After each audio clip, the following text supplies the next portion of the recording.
é a distribuição dessas canecas, que a gente distribui para os alunos ingressantes quando eles entram, e quando tem eventos assim a gente também faz uma distribuição, né, conforme tem demanda de caneca. Então o objetivo principal é minimizar resíduo. Então, a partir dessa caneca, a gente incentiva o uso do copo descartável, né, para as pessoas não usarem. Então, a gente pede para levar no restaurante, em todos os lugares que frequentar, para incentivar o não uso do descartável, né, porque gera muito resíduo. O que mais pode falar? Vocês que receberam aí a canequinha de vocês, utilizem, né? Sei que às vezes estão na escola, vai tomar um cafezinho, então já incentivam aí a galera da escola, né, a ser mais sustentável. Bom, sem muitas delongas, né? Não dá para estender muito. Não dá para estender muito, mas olha, vocês vão observar aqui que atualmente a gente tem 4 composteiras, né? Uma tá meio camuflada ali no fundo, né? Que as coisinhas estão fazendo aí o trabalho de camuflagem pra gente. Mas aqui na USP Recicla, antes a gente tinha muitas composteiras dessas, né? Porque vinham os resíduos da lanchonete aqui do lado, então a gente tinha mais de 20 composteiras aqui. Atualmente a demanda é mais baixa, então a gente escolheu manter essas 4 composteiras. Depois vocês vão vir aqui, vão poder pegar no composto, né, tudo mais. Então, rapidamente falando, né, vocês podem perceber que das 4 composteiras, só 2 têm o nosso cano PVC, né, que é, no caso, esse aqui no meio, né. Tem problema as outras 2 não ter? Não tem, tá? A decomposição do alimento, ela vai acontecer, a compostagem ela vai acontecer, mas quando a gente tem o cano PVC no meio, ele leva oxigênio, ele abaixa a temperatura, então a compostagem ela acontece de uma forma mais rápida, digamos assim. Quando a gente fala sobre composteiras que estão no chão, a gente tem alguns mitos, né, do tipo de compostagem. Então, por exemplo, eu vi alguém perguntando, né, sobre a questão dos cítricos, sobre a questão das minhocas, né? Então, é diferente, né, a gente usar a vermicompostagem, né, que no caso seria a compostagem de baldes, quando a gente utiliza as minhocas, da composteira direto no solo, né, que é uma composteira em uma escala um pouco maior.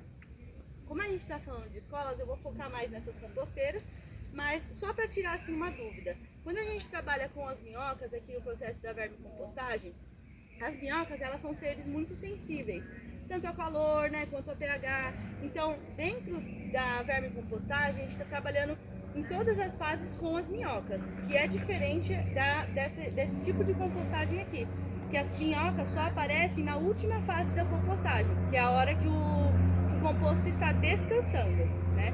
Porque, eu não sei se vocês lembram, mas a Keila comentou, né, que tem um período ali da compostagem que aumenta muito a temperatura, então ela chega ali em torno de 60 graus mais ou menos. Se a gente estivesse trabalhando com minhocas aqui, elas já não passariam dessa fase, né? Elas já iam virar composto. Bom, então, neste caso aqui, né, a gente, caso vocês tenham em casa, também incentivar os alunos a fazer a compostagem em casa, a gente tem essa opção de baldes aqui. Eu, por exemplo, na minha casa não tenho espaço, então eu faço nessa de baldes. É bem menor a quantidade que a gente pode pôr ali, né, porque querendo ou não vai enchendo, né, a gente gera muito resíduo em casa, mas ela também, né, é uma ajudinha ali, né, para não gerar tanto resíduo. Bom, agora vamos de fato falar sobre a composteira. O nome dessa composteira é a composteira aeropassiva. Então, não necessariamente a gente vai precisar ficar revolvendo o material, justamente por conta do nosso respirador aqui, né? Então, por exemplo, essa composteira aqui, por mais que ela vá entrar, né, por esses buraquinhos, às vezes você começa a colocar muitos resíduos, ele vai subir até aqui. Então, quando você está alimentando a composteira, ele vai ficar alto. Mas conforme vai passando o tempo, vocês podem perceber que ela vai abaixando, ela vai assentando, ou seja, o processo de compostagem está acontecendo, está diminuindo o tamanho daqueles resíduos, e aí no produto final, nosso produto final seria esse composto, né? Como a Keila falou, não tem cheiro, ele também não tem nenhum outro pedaço. Quiser passar? Esse composto aqui que a Mirella vai passar para vocês, ele já está peneirado, mas eu também posso passar na mão de vocês também o que não está peneirado. sentir o cheiro, vocês podem ver que não vai ter cheiro.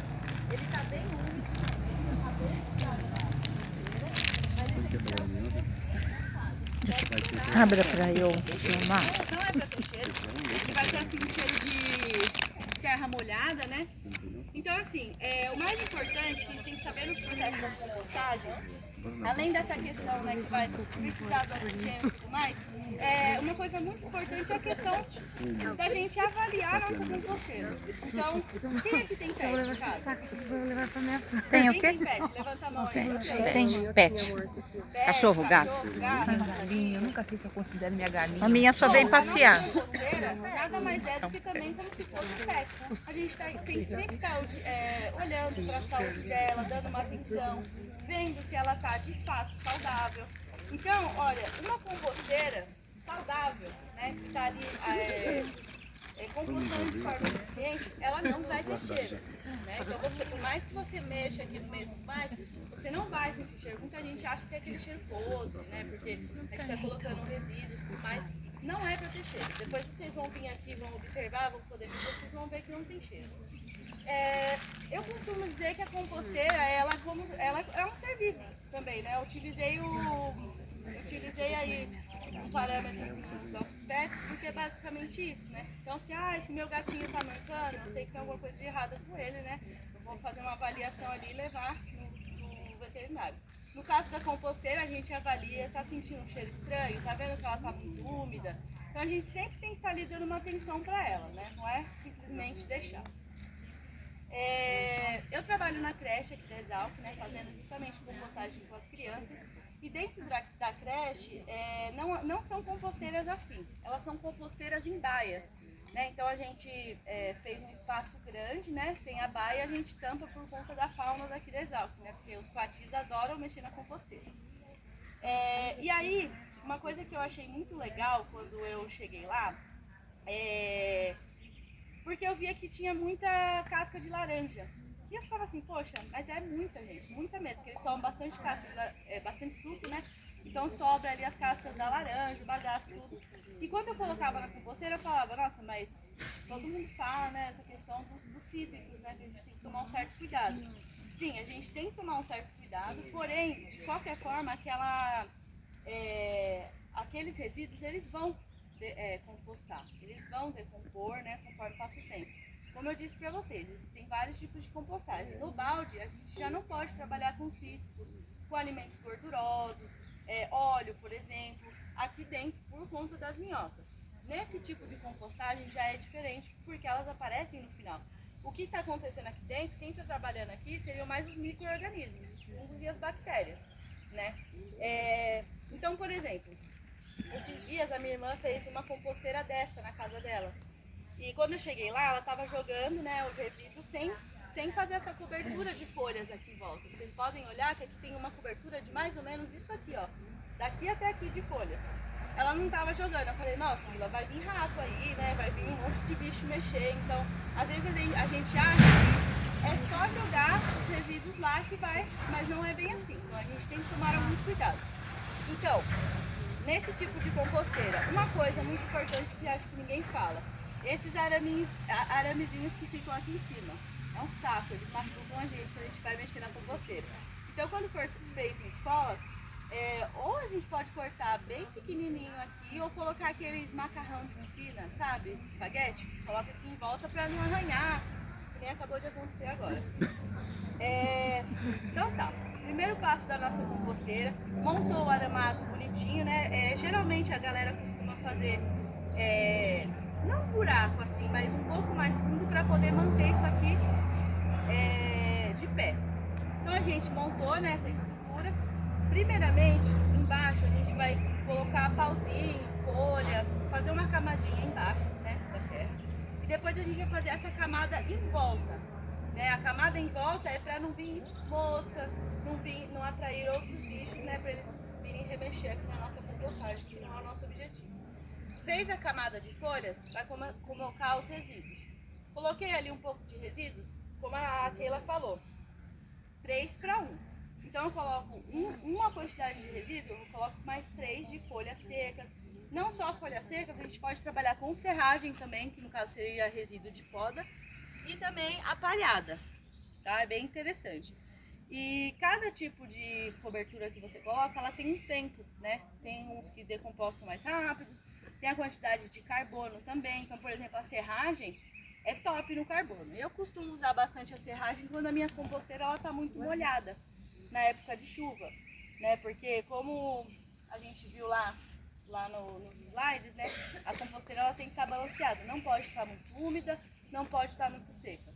Então, eu costumo dizer que a compostagem é um processo de aprendizado, né? A primeira vez que eu fiz compostagem na minha casa, estava até comentando com a Mirella, né, em balde, eu tive que desativar minha composteira, porque acabou dando larvinha, né? Eu não sabia de onde estava vindo essas larvinhas. Até hoje não sei, mas assim, eu tô descobrindo, né? Então, a compostagem ela é esse processo mesmo de aprendizagem. A gente sempre tem que estar de olho. Beleza, coloquei os meus resíduos, vim com a folha, cobri. O que eu faço agora? Continua. Você vai continuar fazendo isso. Cobriu? Ai, gerei mais resíduo? Coloca em cima, cubo. Coloca em cima, cubo. E assim vai. Ai, Luana, mas e o oxigênio? Bom, eu não vou estar enterrando, não vou jogando terra, eu estou jogando folha. Então, entre as folhas, tem oxigênio aqui no meio, não vai abafar. Como eu disse para vocês, a compostagem ela é mais eficiente quando a gente tem aquele cano ali no meio, né? Nesse tipo de composteira, né? Falando especificamente dela. Mas se você também não tiver, não tem problema. Vai compostar da mesma forma, né? Ela vai demorar às vezes um pouquinho mais e talvez, né, durante esse período você tenha que dar uma remexida na composteira. Não é sempre, gente. A remexida assim é uma vez no mês, no máximo, né? Como eu disse pra vocês, não é uma receita de bolo. A gente sempre tem que estar dando uma olhada na nossa composteira.